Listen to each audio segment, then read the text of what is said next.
Kristen's here instead of Josh. I didn't think that was Josh. It's Shevlin, right? Yeah. Is that?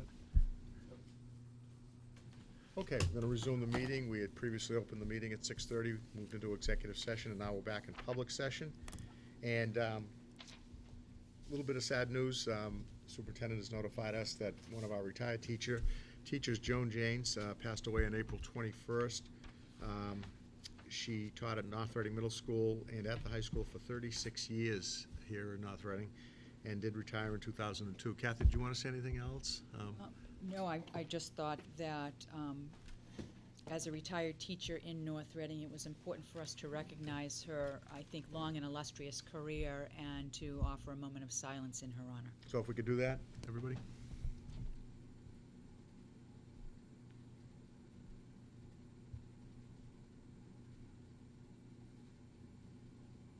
Okay, thank you. And our condolences go out to Joan's family as well. All right, it's too bad.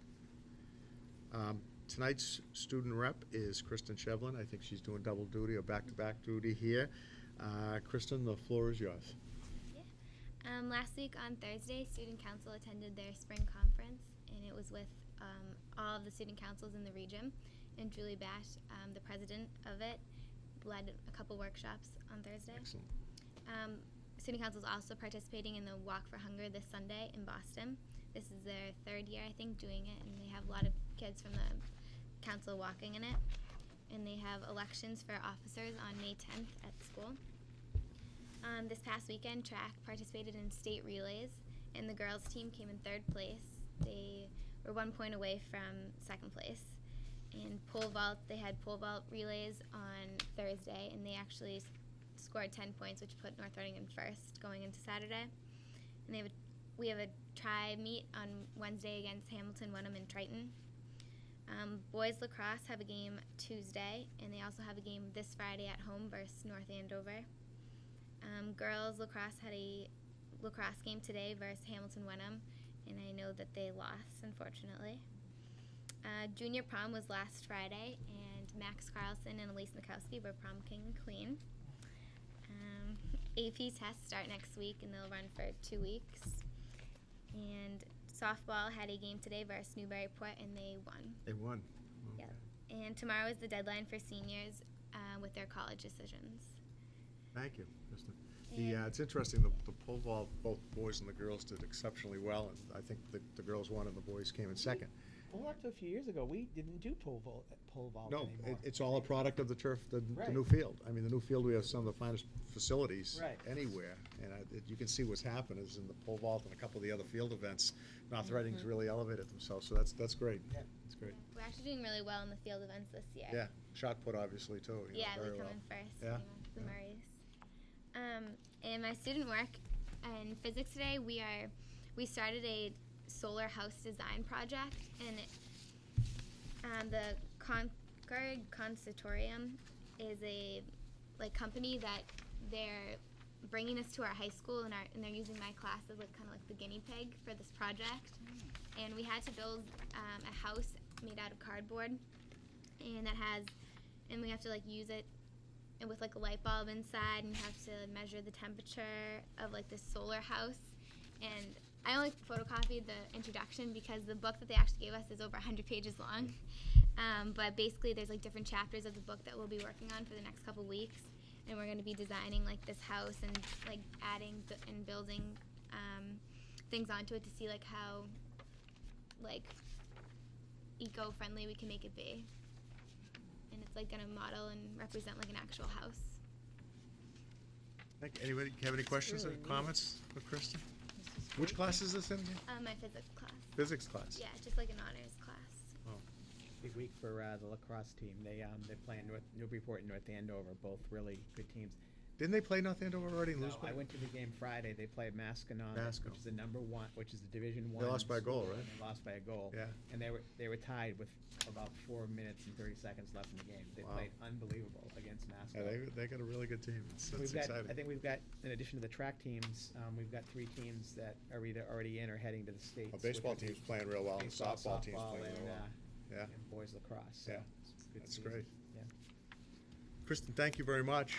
And Thank you. obviously you can You can run along. I know you probably have a lot of physics homework to do and stuff like Gonna build our house. that. Thanks, Kristen. Thanks for Thank filling you. in. Thank you. Okay, appreciate it. Okay, under continued business, we haven't had a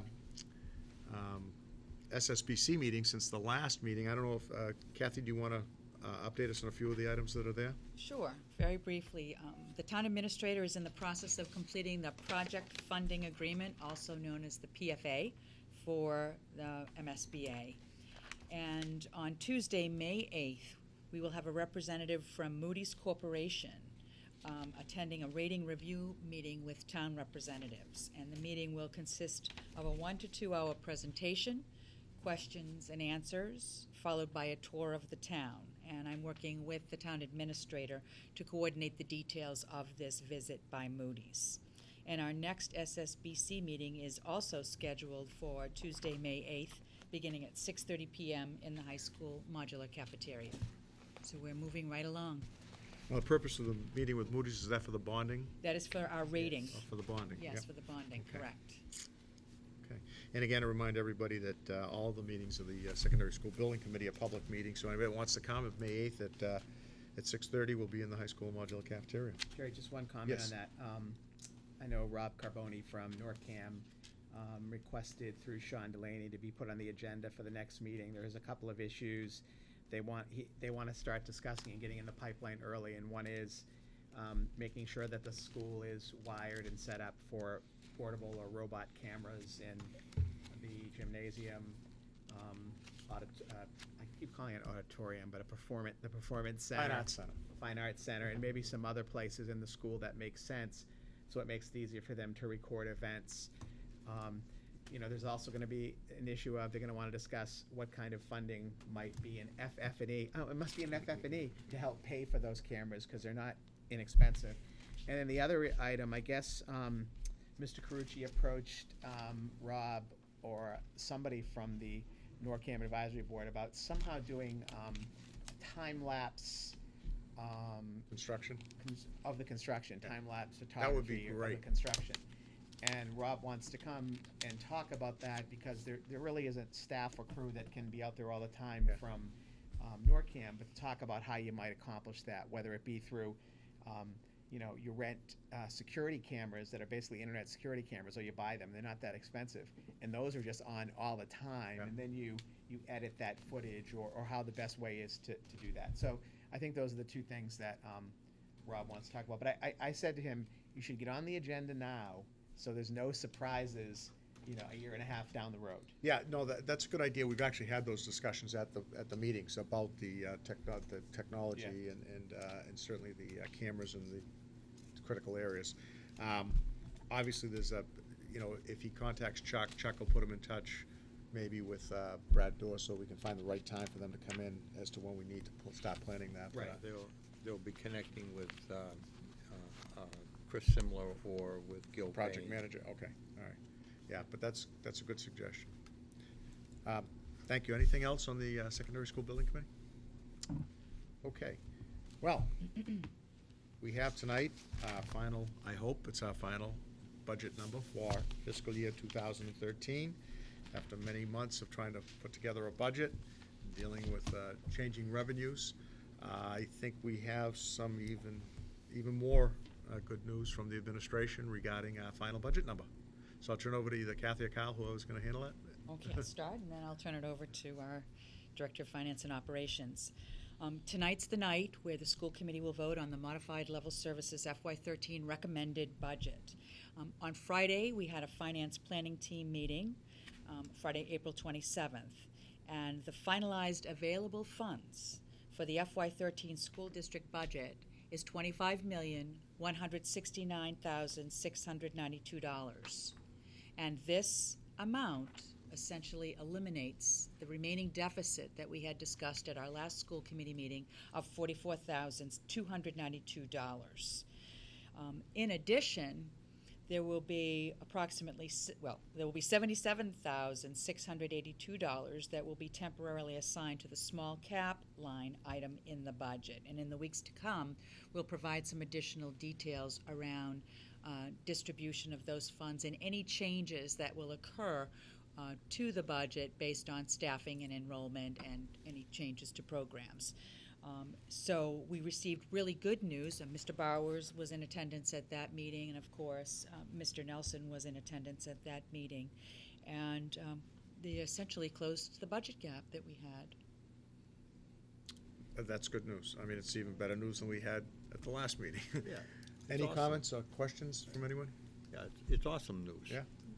We're very fortunate that the legislature has been helpful and town fathers have been helpful. We've managed to get it closed.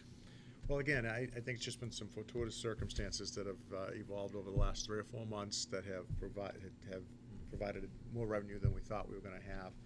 And unfortunately, I don't think we can count on this every year. I think every year is different. I think next fiscal year we're going to have to get lucky to be able to do this again.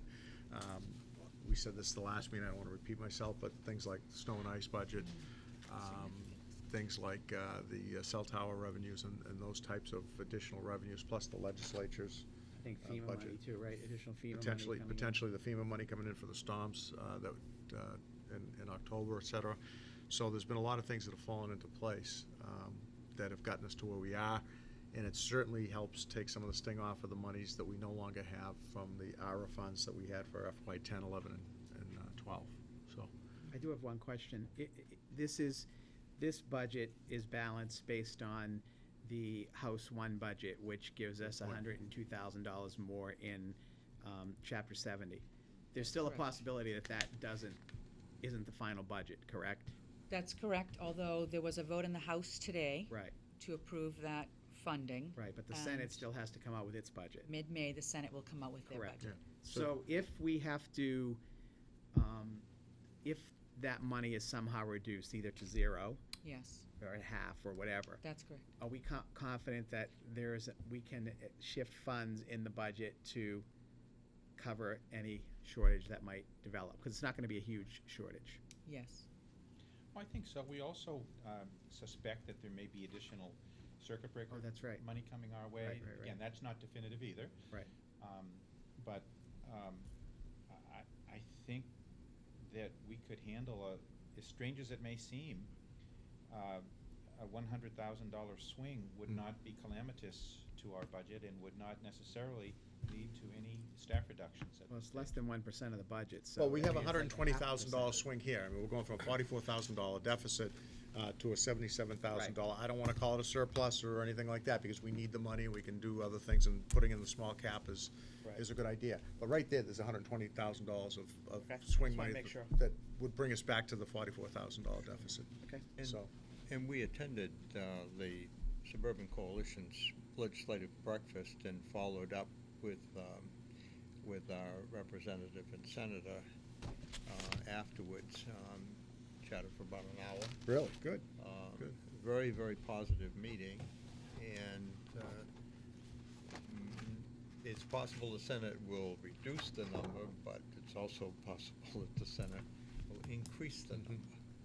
Well, again, I don't know how other communities are doing for next fiscal year, but I think we've come out of this pretty well, and I want to credit the finance planning team, Board of Selectmen, the Finance Committee, and so I think some really good work by the town administrator, too.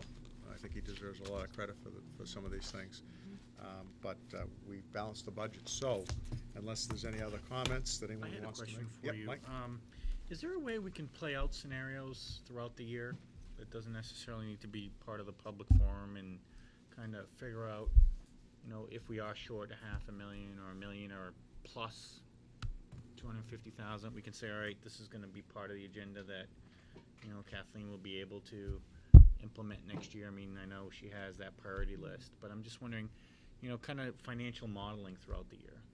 I don't see why not. I mean, obviously, our budget, as Kyle's explained many times, is a bottom line budget, so we have some Right. flexibility that, the town doesn't necessarily have. So, yeah, I don't see why we couldn't discuss those things as the year went along. It's not a bad idea to come up with some potential ideas. I know Kathy had, and her recommendations were fairly modest, I think. the ones I that she just feel made. like a couple of months is